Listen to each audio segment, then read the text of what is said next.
Assalamu alaikum class. So today our topic of discussion is organization of provincial and local governments, second part.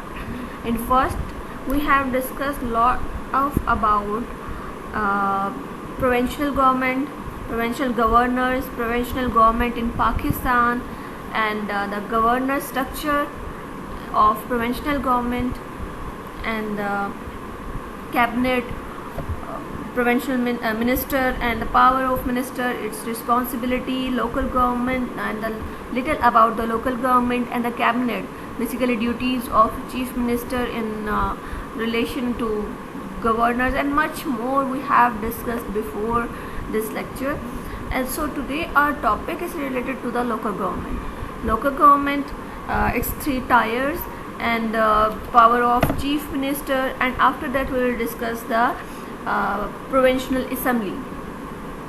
Provincial assemblies, its constitutions, duration, speaker and deputy speakers, responsibilities, and much more. So without wasting our time, we have to start our lecture with the topic local government. Local government system, in order to establish democracy at grassroots level, the regime of General Pervez Musharraf introduced the local government system. This was not a new experiment in Pakistan. Ayub Khan had undertaken a similar effort in this direction by introducing the basic democracy system. This new system of local government was installed on August 14, 2001 after holding an election. Direct elections on non-party basis were held in 5 phases for members of Union Council, Union Nazim and Union Nazim during 2000 through to 2001. On the basis of these direct elections, indirect elections were held in July to August in 2001 for Zila Nazim and Naib Zila Nazim, and for the Tehsil Town Nazim. So in order to attract people towards electoral politics, the minimum age for the local government election was lowered from the 21 to 18 years. On 1/3 seats were reserved from women. The main purpose of introducing the local government system was to empower the people at the grassroots level and transfer power from the elite to the masses. This system of grassroots democracy envisaged yielding new political leaders.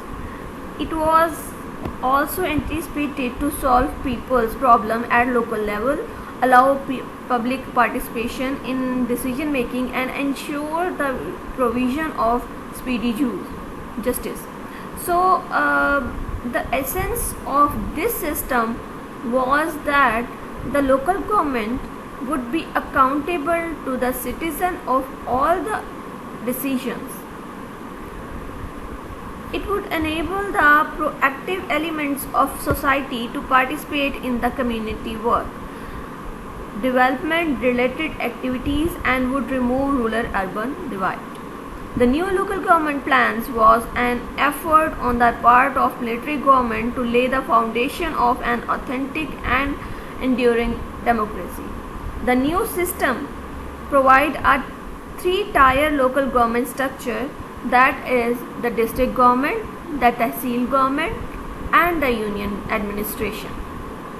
So let us discuss in detail about these three tiers, that is district government, Tehsil government, and union administration. So I'm starting with the district government details. The district government consisted of the Zila Nazim and district administration. The district administration consisted of district office, include sub-offices at Tehsil level, who were to be responsible to the district Nazim, assisted by the district coordination officer. The district coordination officer were appointed by the provincial government and was the coordinating head of the district administration. The Zilla Nazim was the accountable to the people through the elected member of Zilla Council. A Zilla Council consisted of all the Union Nazim in the district, which consisted of members elected on the reserved seats. These reserved seats were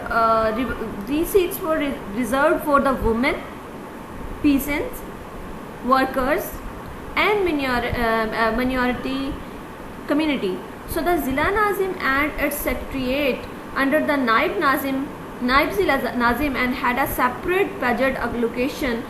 Adequate checks and balances were introduced in the system. The system also efficiently addresses the specific needs and the problem of large cities. The district government was responsible to the people and the provincial government from improvement of governance and delivery of services. So the Tehsil and the second tier of the local government is the Tehsil administration or Tehsil government.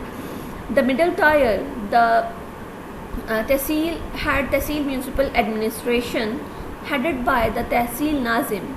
Tehsil municipal administration consisted of a Tehsil Nazim, Tehsil municipal officer, Tehsil officers, chief officers, and other officials of local council services and officials of the offices and entrusted to the Tehsil municipal administration. The Tehsil municipal administration was entrusted with the functions of administration, finance, and management of offices of local government and rural development and numerous other subjects at the regional, divisional, district, Tehsil, and lower level. So that is the middle tier of the government, local government, the system or the structure. So let us take a look on the union administration. That is the last and the lowest tier. The union administration was a corporate body covering the rural as well as urban areas across the whole district. It consisted of Union Nazim, Naib Union Nazim, and 3 Union Secretariat and other staffs. So the Union Nazim was the head of the union administration, and Naib Union Nazim acted as deputy to the Union Nazim during this temporary absence. The Union Secretariats coordinate and facilitate in community development, functioning of union committees, and delivery of municipal services under the supervision of Union Nazim. So the government allocated rupees 32 billion to the local government in 2002. The funds were deposited in the account of district government. The district government further distributed these funds to Tehsil and unions. In addition to the fiscal transfer from the province, the local government were authorized to generate money from their own services by levying certain taxes, fees, user charges, etc. and etc. It is, however, pertinent to make a special mention that it is only in the absence of elected assemblies that the local governments are the popularly elected bodies and play important political and development roles. After the election of senators and members of the provincial and national assemblies, its roles has been again substantially marginalized. The elected representative of national and provincial assembly usually take over some functions which local government used to perform. As such, in many ways that are prone to intervene in the evolution of the proper and improved local government. So this is all about the local government 3 tiers. The first one is the district government, the highest tier of the local government structure. The middle one is the Tehsil administration, and the last and the lowest is the union administration. How they work, how much member he have, and the responsibilities and everything we have discussed in the in this slide. So let's move to the next, that is the power of chief minister. Power of chief minister. A chief minister is the elected head of government of a province in Pakistan. The chief minister is the head of provincial government, where in contrast the governor is the nominal head of the that government and does everything under the guidance of chief minister. The chief minister is elected by the provincial assembly and is the leader of the provincial legislature. The parliamentary system in Pakistan follows the Westminster system. Hence, the chief minister of the provinces are elected by the members of the legislature, and the majority party is invented to elect a leader whose tenure lasts for the 5 years. The people do not elect the head of the government, rather they elect their representative only. In turn, their respective select the head of the government, but once the head of the government is elected, he or she enjoys almost all executive and exclusive powers. The chief minister holds a pivotal position in the working of the state government. He has enormous powers and vast responsibility. So let us start with the first one, that is to aid and advise the governor. The chief minister is the link between the cabinet and the governor. It is he who communicates to the governor all the decisions of the council of ministers. So he has to furnish such information relating to the administration of the state as the governor may call for. The governor can submit to the consideration of the council of ministers any matter on which decision has been taken by the ministers, but which has not been considered to be the council of the councils of the ministers. So the governor appoints a large number of topic officials of state. He also summons and prorogues the session of the state legislature. All such powers are exercised by the governor on the advice of chief minister, and the chief minister, however, has no right to give advice to the governor in relation to the functions which he exercises in his directions. The second thing is that the chief minister is the head of the council of ministers, in which we will see the formulation of ministry, removal of ministers, and the chief minister presides over the meeting. So first one is the formulation of ministry. The other ministers are appointed by the governor on the advice of chief minister. The chief minister has a free hand in preparing the list of his colleagues. The governor may suggest the name of the person to be included in the ministry, but he cannot insist upon any person to be included in the ministry. Assigning a department on the portfolios to the ministers is done by the governor on the advice of chief minister. So the removal of ministers, the ministers hold office during the pressure of the governor. This, however, does not mean the governor can dismiss his ministers at his will. The government is in fact depend on the chief minister. So therefore, the chief minister can construct. So he construct his ministry as and when he likes. He may ask any one of his colleagues to resign. If he declines, he will be dismissed by the governor. So the third thing is that the chief minister will preside over the meeting. As the chairman of cabinet, the chief minister has a position which enables him to impose his decision. It is he who controls the agenda for the cabinet meeting. It is for the chief minister to accept or reject proposal for cabinet decision. So, to coordinate the working of various departments, the chief minister supervises and coordinates policies of several ministry and department. Several ministers are involved in the formulation and implementation of policy. The chief minister must bring these activities into reasonable relationship with one another in matters of public order, roads and bridges, agriculture, and land revenue and production and supply and distribution of goods. He plays a special role in directing the policy of government. So the chief minister is the leader of the house. The third thing is that he is the leader of the house. The chief minister is the leader of the state legislative assembly.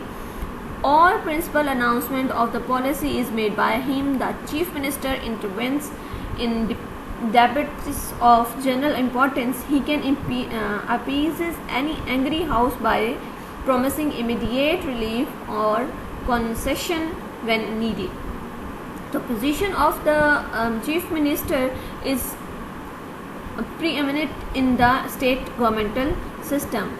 In practice, his position will be imposing only when his party commands a clear majority in the state legislature. When it is a coalition government, it becomes difficult to safeguard the principle of collective responsibility also. Much of the time and energy of chief minister will in that case be wasted on keeping his team united and sufficiently disciplined. So that was all about the power of the chief minister. In next slide we will start the governor's responsibility, its power, its appointment of how governors appoint, the oath of office, condition of governor's office, acting governors, who will be the acting governor after the death of or the absence of the governor, and the governor to act on advice, etc. and etc. So let us move to the next topic, that is governors.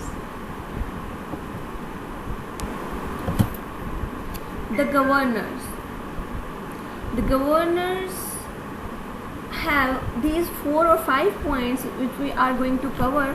That is the appointment of governor, oath of office, condition of governor's office, acting governor, and the governor to act on the advice, etc. So I'm starting with the first point, that is appointment of governor. There shall be a governor for each province who shall be appointed by the president in his discretion after consultation with the prime minister. A person shall not be appointed a governor unless he is qualified to be elected as a member of National Assembly and is not less than 35 years of age. The governor shall hold office during the pleasure of the president and shall be entitled to such salary, allowances and privileges as the president may determine. The governor may, by writing his hand addressed to the president, resign his office. The president may make such provision as he thinks fit for the discharge of the function of the governor in any contingency not provided for in this part. The second is the oath of office. Before entering upon office, the governor shall make before the Chief Justice of High Court oath in the form set out in the third schedule. So third is the conditions of the governor office. The governor shall not hold any office of profit in the service of Pakistan, occupy any other position carrying the right to remuneration for the rendering of services. The governor shall not be a candidate for election as a member of Majlis-e-Shura or Parliament or a provincial assembly, and if a member of Majlis-e-Shura or provincial assembly is appointed as a governor, his seat is Majlis-e-Shura, or as the case may be, the provincial assembly shall become vacant on the day he enters upon his office. So fourth is acting governor. When the governor is absent from the Pakistan or is unable to perform his functions of his office due to any cause or any case, such other person as the president may direct shall president may direct shall act as a governor. So last one is the governor to act on advice or etc. and etc. So the subject to constitution in the performance of his function, the governor shall act in the accordance with the advice of cabinet 106 or the chief minister, provided that the governor may require the cabinet or, as the case may be, the chief minister to reconsider such advice, whether generally or otherwise, and the governor shall act in the accordance with the advice tendered after such consideration. The question whether any or if so what advice was tendered to the governor by the chief minister or the cabinet shall not be inquired into in, or by any court, tribunal or other authority where the governor dissolves the provincial assembly, he shall appoint in his discretion, but with the previous approval of president, a caretaker cabinet. The powers conferred by the article on the president shall be exercised by him in his direction. So the provisions of clause 2 of article 48 shall have effect in the relation to the governor as if reference therein to president were reference to the governors. That was all about the governors. Let's move to the provincial assembly, and after that we will totally discuss its all topics. So without wasting our time, I'm going to the moving to the further topic, that is provincial assembly. Provincial assembly.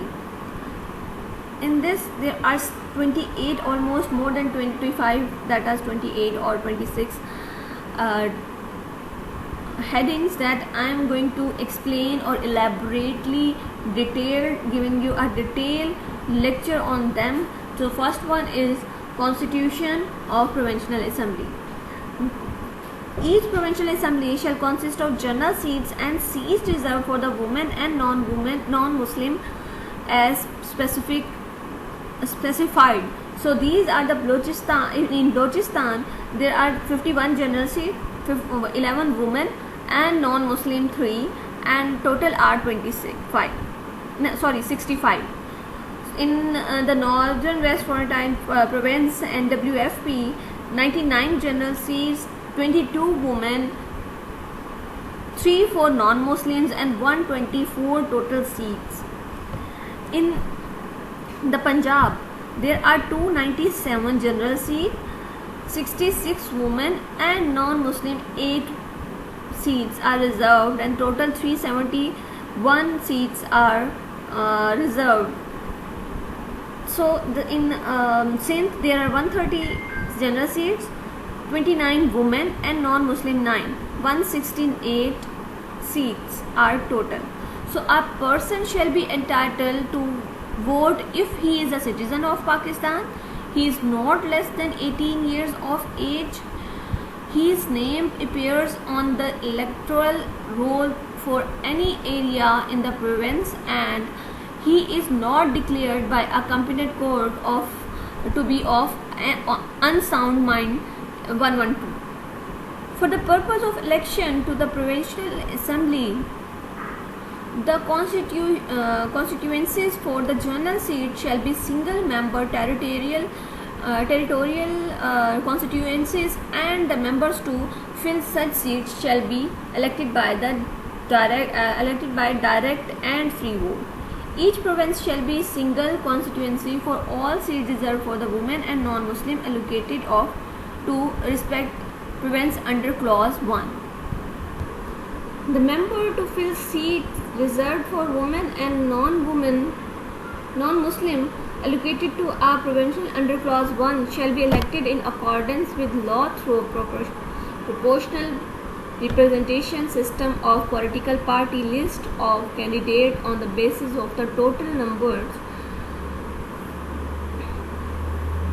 of general seats secured by each political parties in the provincial assembly. provided that for the purpose of this subclause, the total number of general seats won by the political party shall include the independent return candidate of or candidate who may duly join such political parties within 3 days of the publication in the official gazette of the name of the returned candidates. So seventh is the duration of provisional assembly. A provisional assembly shall, unless sooner dissolved, continue for the term of 5 years from the day of its first meeting and shall stand dissolved at the expiration of its term. The eighth is the speaker and deputy speaker.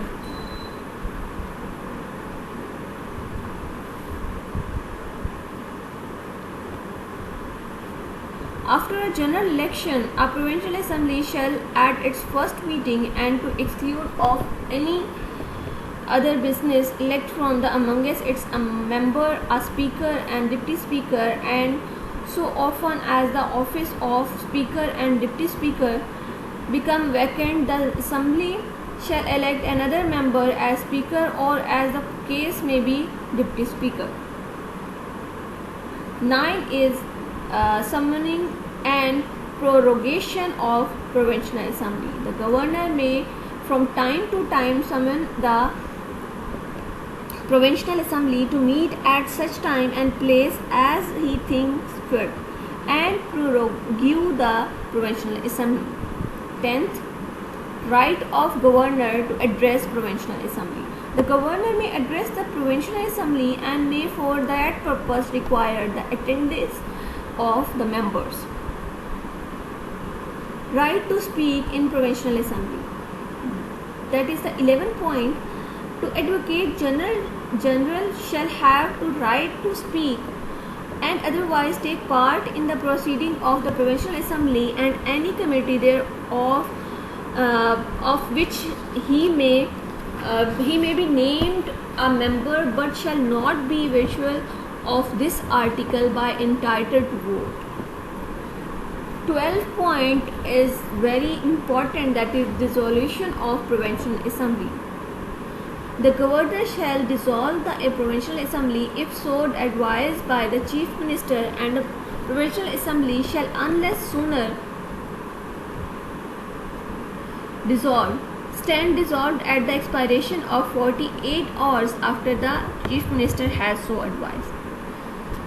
The governor may also dissolve the provincial assembly in his discretion, but the subject to prevent proof of president where in this opinion a vote of non-confidence having been passed against the chief minister on no other member of provincial assembly is likely to command the confidence of the majority of members of provincial assembly in accordance with the provision of the constitution as ascertained in a session of provincial assembly summoned for the purpose, or a situation has arisen in which the governor or the province cannot be carried on the accordance with the provisions of the constitution and appeal to electorate is necessary.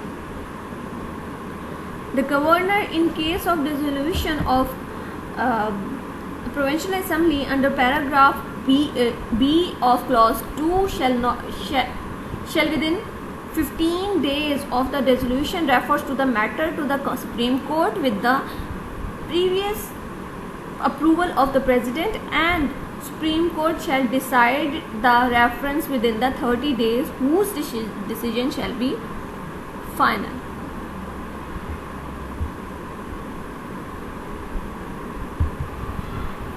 Is the qualifications and disqualification of member of provincial assembly.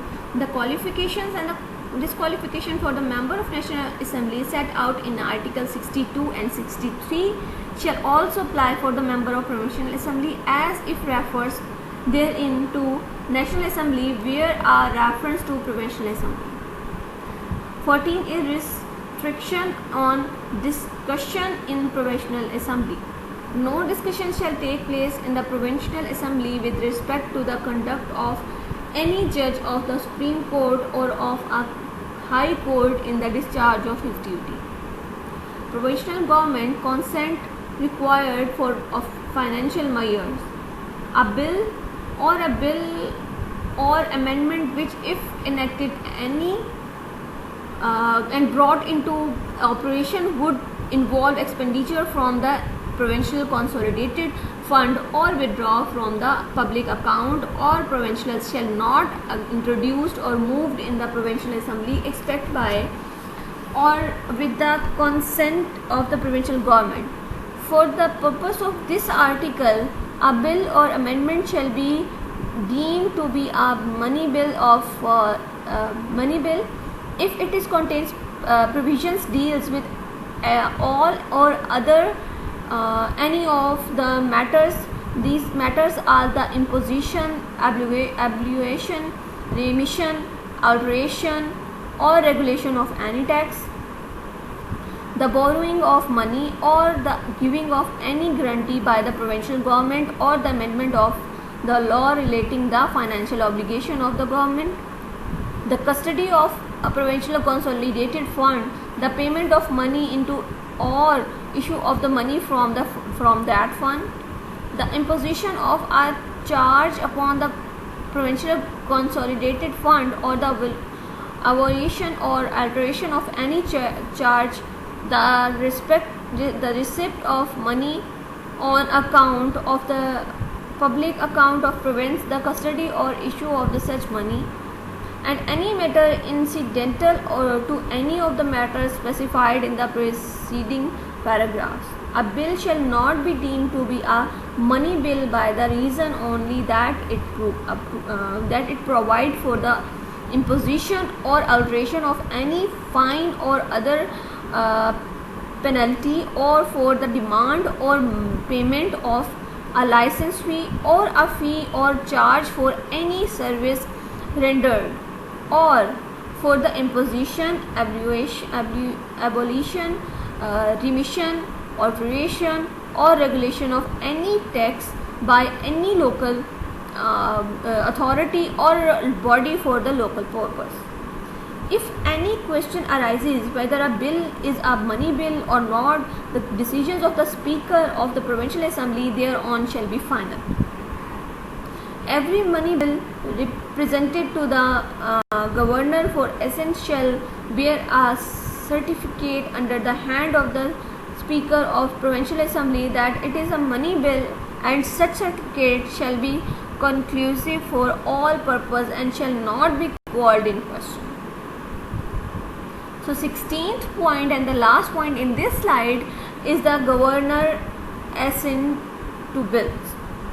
When a bill has been passed by the Provincial Assembly, it shall be presented in the Governor for assent. When a bill is presented to the Governor for assent, the Governor shall within 30 days assent the bill, or in the case of bill other than a money bill, return to the bill to the Provincial Assembly with a message requesting that the bill or any specified provision thereof be reconsidered, and that any amendment specified the message be considered. When the Governor has returned on bill to the Provincial Assembly, it shall be reconsidered by the Provincial Assembly, and if it is again passed with or without amendment by a provisional assembly by the votes of the majority of members of the Provincial Assembly present and voting, it shall be again presented to the Governor, and the Governor shall not withhold assent therefor. When the Governor has assented to the bill, it shall become law and be called an act of provincial assembly.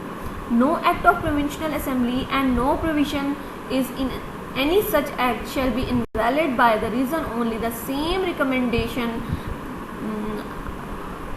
previous section and consent required by the Constitution was not given if that act was assented to the accordance with the Constitution.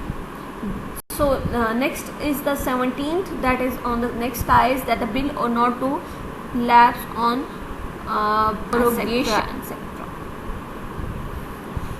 So 17th point, a bill pending in a provincial assembly shall not lapse by reason of prorogation of the assembly. A bill pending in a provincial assembly shall lapse on the dissolution of the assembly. 18th point is the provincial consolidated fund and public account. All revenue received by the provincial government, all loans raised by that government, and all money received by it in repayment of any loan shall form part of consolidated fund to be known as provincial consolidated fund. All other money received by or on behalf of the provincial government or received by or deposited with the High Court or any other court established under the authority of province shall be credited to the account of the province. 19th is the custody etc. of provincial consolidated fund and public account. The custody of provincial consolidated fund, the payment of money into the fund, the withdrawal of money therefrom, the custody of other money received by on the behalf of the provincial government, their payment into and withdrawal from the public account of the province, and all matters connected with or ancillary to the matters aforesaid shall be regulated by act of provincial assembly or until provision in that behalf is so made by rules made by the governors. 20 is the most important is the annual budget statement. The provincial government shall in respect of every financial year cause to be laid before the provincial assembly a statement of the estimated receipts and expenditure of provincial government for that year. In this chapter refer to as the annual budget system. The annual budget statement shall show separately the sum required to meet expenditure described by the Constitution as expenditure charged upon the provincial consolidated fund, and the sum required to meet other expenditure proposed to be made for the provincial consolidated fund, and shall distinguish expenditure on revenue account for other expenditure. 21st is the expenditure charged upon provincial consolidated fund. And this expenditure shall be expenditure charged upon the provincial consolidated fund, the remuneration payable to the governor and other expenditure relating to his office, and the remuneration payable to the judge of the High Court and the speaker and deputy speaker of the provincial assembly. The administrative expense including the remuneration payable to the officers and the servants of the High Court and secretariat of the provincial assembly. All debit charges for which the provincial government is liable according interest, sinking funds charges, the payments or the amortization of capital, and other expenditure in connection with the rising of loans and the services and redeeming of debit on the security of provincial consolidating fund. Any sums required to satisfy any judgment, decree or award against the province by any court or tribunal, any other sum declared by the Constitution or by act of provincial assembly to be so charged. So the next is the 22 point, that is a procedure relating to the annual budget. So much of the annual budget statement as relates to the expenditure charged upon the provincial consolidated fund may be discussed in but shall not be submitted to the vote of the provincial assembly. So much of the annual budget statement as related to other expenditure shall be submitted to the provincial assembly in the form of demands for grants, and that assembly shall have power to assent to or to refuse to assent to and demand or to assent to any demand subject to a reduction of amount specified therein. provided that for a period of 10 years from the commencing day or the holding of the second general election to the Provincial Assembly, whichever occur later, a demand shall be deemed to have been assented to, unless by the votes of the majority of the total membership of the Assembly it is refused or assented to, subject to a reduction of the amount specified therein. No demand for a grant shall be made except on the recommendation of the provincial government. 23rd, authentication of schedule of authorized expenditure.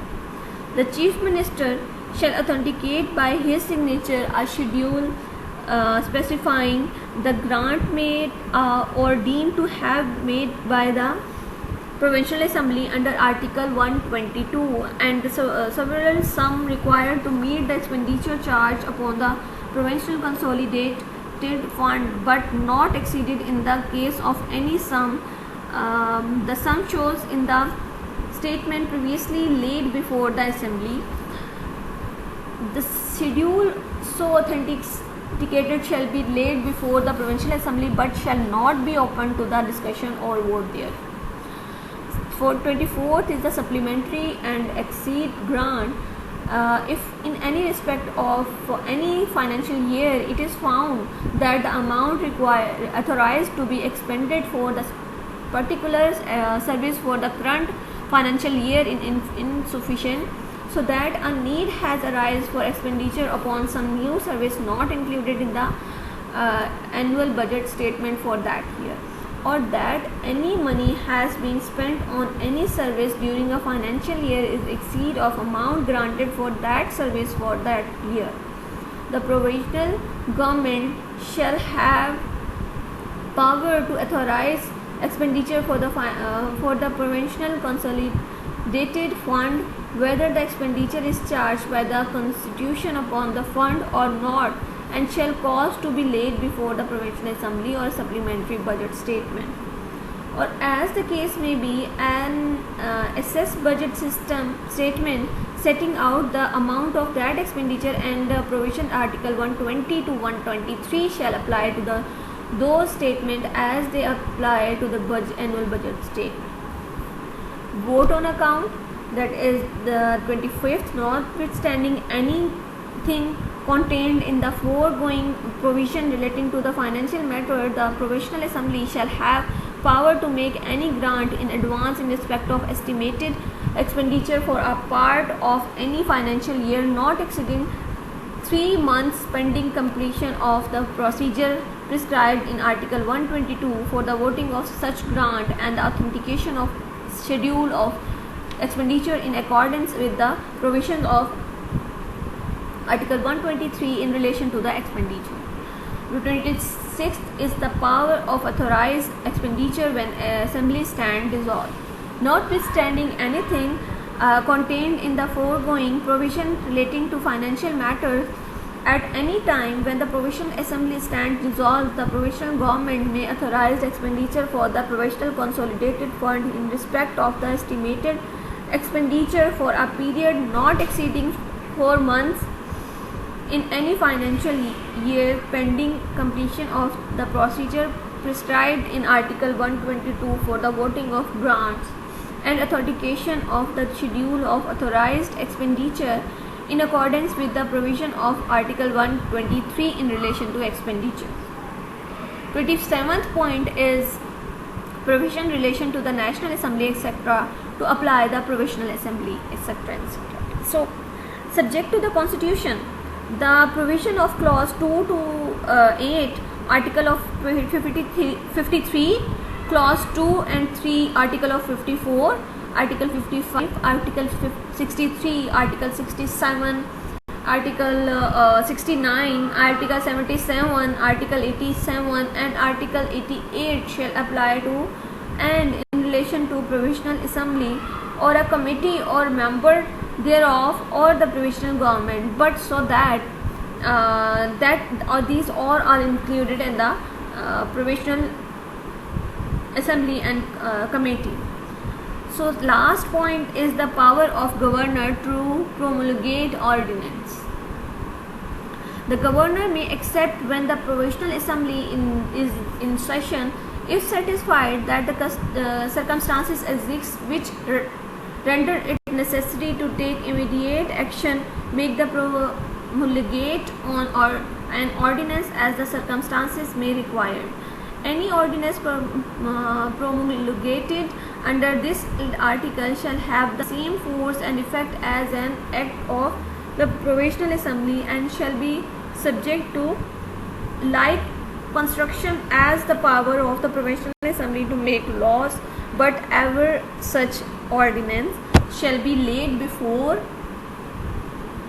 the provisional assembly and shall be repealed at the expiration of 3 months from the promulgation, or if before the expiration of the period or resolution approving it is passed by the assembly upon the passing of the resolution. That was all about the provisional assembly. So our topic is ended here. Thank you.